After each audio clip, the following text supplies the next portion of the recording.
Assalamualaikum warahmatullahi wabarakatuh. Yang saya hormati Kiai Haji Muhammad Hasan Mutawakkil Allah SHMM selaku pengasuh Pondok Pesantren Zainul Hasan Genggong. Yang saya hormati Rektor Universitas Islam Zainul Hasan Genggong, yakni Bapak Dr. Abdul Aziz Wahab MAG. Yang saya hormati Ibu Wahyu Lestari MPD selaku Dekan Fakultas Tadris Umum. Yang saya hormati Kaprodi Tadris Ilmu Pengetahuan Sosial, yakni Bapak Babul Bahrudin MPD. Dan yang saya hormati Ibu Vika Anjana MPD selaku dosen pengampu mata kuliah Psikologi Pendidikan dan Pembelajaran. Nama saya Maulidatul Hasanah dengan NIM 2212 1050 0089, Prodi Tadris Ilmu Pengetahuan Sosial semester 4. Baik, dalam video kali ini saya akan membahas tentang karakteristik peserta didik, yang mana peserta didik itu kan adalah orang yang belajar. Karakteristik peserta didik adalah keunikan yang dimiliki oleh setiap peserta didik dalam proses belajarnya. Peserta didik merupakan seseorang yang sedang berkembang, yang artinya peserta didik mengalami perubahan-perubahan dalam dirinya. Peserta didik senantiasa memiliki karakteristik tertentu, dan dengan bantuan pendidik ia mengembangkan potensinya sesuai dengan karakteristik yang dimilikinya tersebut secara optimal. Terdapat beberapa karakteristik yang ada dalam diri peserta didik. Yang diantaranya, yang pertama, karakteristik peserta didik berdasarkan kemampuan dasar yang terdiri dari aspek kognitif, afektif, dan psikomotor. Yang kedua, karakteristik peserta didik berdasarkan gaya belajarnya. Yang ketiga, karakteristik peserta didik berdasarkan perkembangan emosional. Dan yang terakhir, karakteristik peserta didik berdasarkan latar belakang anak. Baik, sekarang kita akan membahasnya satu persatu. Karakteristik peserta didik berdasarkan kemampuan dasar kognitif, afektif, dan psikomotorik. Kemampuan dasar merupakan hasil belajar yang didapat sebelum mendapat kemampuan yang tinggi. Kemampuan dasar peserta didik merupakan prasyarat untuk mengikuti pembelajaran sehingga dapat melakukan proses pembelajaran dengan baik. Kemampuan seseorang yang diperoleh dari pelatihan selama hidupnya dan apa yang dibawa untuk menghadapi suatu pengalaman baru. Kemampuan awal juga bisa disebut dengan prior knowledge. Merupakan langkah penting di dalam proses belajar. Dengan demikian, setiap guru perlu mengetahui tingkat prior knowledge yang dimiliki oleh para peserta didik dalam proses pemahaman. Prior knowledge merupakan faktor utama yang akan mempengaruhi pengalaman belajar bagi para peserta didik. Yang pertama ada domain kognitif. Kognitif juga bisa disebut dengan pengetahuan. Domain kognitif berkaitan dengan kemampuan siswa memproses informasi di dalam otaknya. Domain ini merupakan kemampuan yang menimbulkan perubahan perilaku. Dalam domain kognitif yang meliputi beberapa tingkat atau jenjang. Selanjutnya ada domain efektif atau sikap, yang mana testimoni ini menurut Cartmel dalam Purwanto membagi domain efektif menjadi 5 tingkatan, yaitu penerimaan, partisipasi, penilaian, organisasi, dan internalisasi. Penerimaan atau menaruh perhatian, kesediaan menerima rangsangan dengan memberikan perhatian kepada rangsangan yang datang. Partisipasi atau merespon adalah kesediaan memberikan respon dengan berpartisipasi. Penilaian atau penentuan sikap adalah kesediaan untuk menentukan pilihan sebuah nilai dari rangsangan tersebut. Selanjutnya, organisasi adalah kesediaan pengorganisasian nilai-nilai yang dipilihnya untuk menjadi pedoman yang mantap dalam berperilaku. Selanjutnya ada domain psikomotorik yang bisa disebut dengan keterampilan. Menurut Simpson, terklarifikasikan menjadi 6 diantaranya: persepsi, kesiapan, gerakan terbimbing, gerakan terbiasa, gerakan kompleks, dan kreativitas.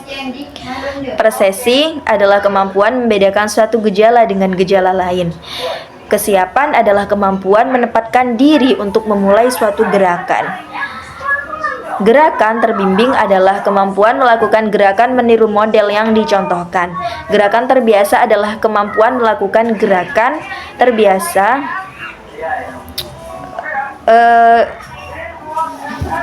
Gerakan terbiasa adalah kemampuan melakukan gerakan tanpa ada model atau contoh gerakan. Kemudian, sedangkan kreativitas adalah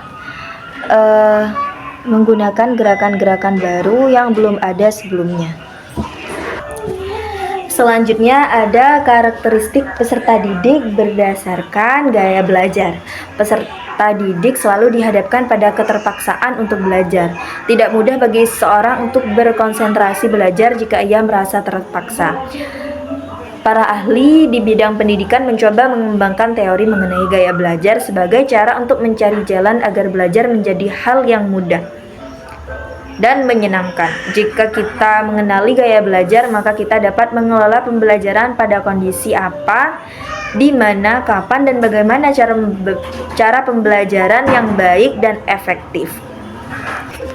Gaya belajar adalah suatu cara dalam menerima, mengolah, mengingat, dan menerapkan informasi dengan mudah.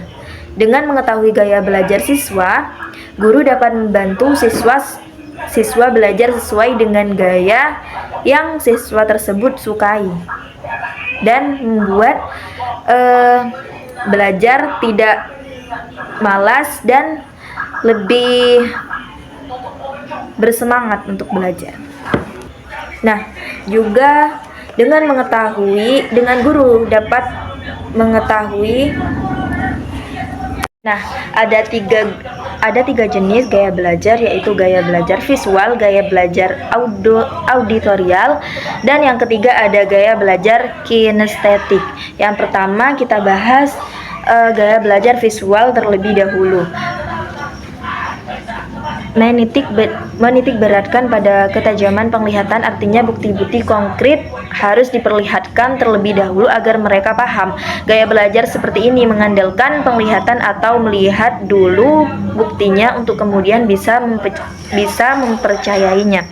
Ada beberapa karakteristik yang khas bagi siswa yang memiliki gaya belajar visual, yaitu kebutuhan melihat sesuatu informasi atau pelajaran secara visual untuk mengetahuinya atau memahaminya.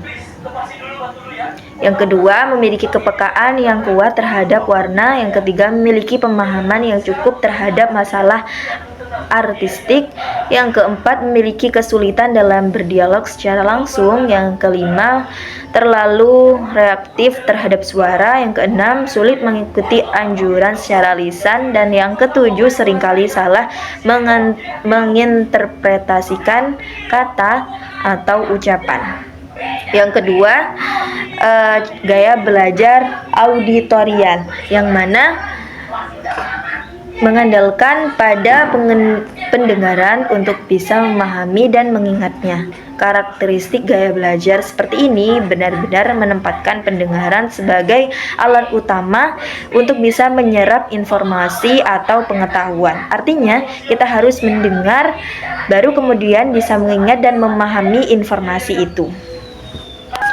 Kemudian yang keempat ada gaya belajar kinestetik, yang mana mengharuskan individu yang bersangkutan menyentuh sesuatu yang memberikan informasi tertentu agar ia bisa mengingatnya. Tentu saja ada karakteristik gaya belajar seperti ini yang tidak semua individu bisa melakukannya. Karakteristik yang khas bagi siswa yang memiliki gaya belajar kinestetik yaitu menempatkan tangan sebagai alat penerima informasi utama agar bisa terus mengingatnya. hanya dengan memegangnya saja. Siswa yang memiliki gaya belajar ini bisa menyerap informasi tanpa harus membaca penjelasannya. Namun dia hanya memegangnya saja. Nah, selanjutnya ada karakteristik berdasarkan perkembangan emosional. Perkembangan emosional merupakan bagian daripada karakteristik peserta didik yang harus diperhatikan oleh guru. Hal ini yang mempengaruhi suasana kegiatan belajar dan mengajar. Perkembangan emosional anak berbeda-beda antara satu dengan yang lainnya, tidak sama. Perkembangan emosional ini juga akan mempengaruhi kesiapan belajar anak. Nah, ciri-cirinya yang pertama, peserta didik sering berselisih. Yang kedua, kegiatan berteman lebih intens. Yang ketiga, perilaku yang mencolok. Selanjutnya, ada karakteristik peserta didik berdasarkan latar belakang. Peserta didik kemungkinan berasal dari beragam budaya, etnis, ras, sehingga hal ini akan terjadi proses akulturasi. Untuk menangani peserta didik yang beragam tersebut, guru perlu memiliki beragam strategi pembelajaran yang sesuai dengan kebutuhan peserta didik, latar belakang, ras atau etnis, serta memastikan kurikulum yang adil dan secara kultural. Guru harus peka terhadap perbedaan budaya yang dapat mempengaruhi peserta didik dan mempengaruhi pembelajarannya di kelas. Beberapa karakteristik peserta didik yang perlu diidentifikasi berkaitan dengan kelas sosial antara lain pekerjaan, penghasilan orang tua, status kekuasaan politis, dan lain-lain.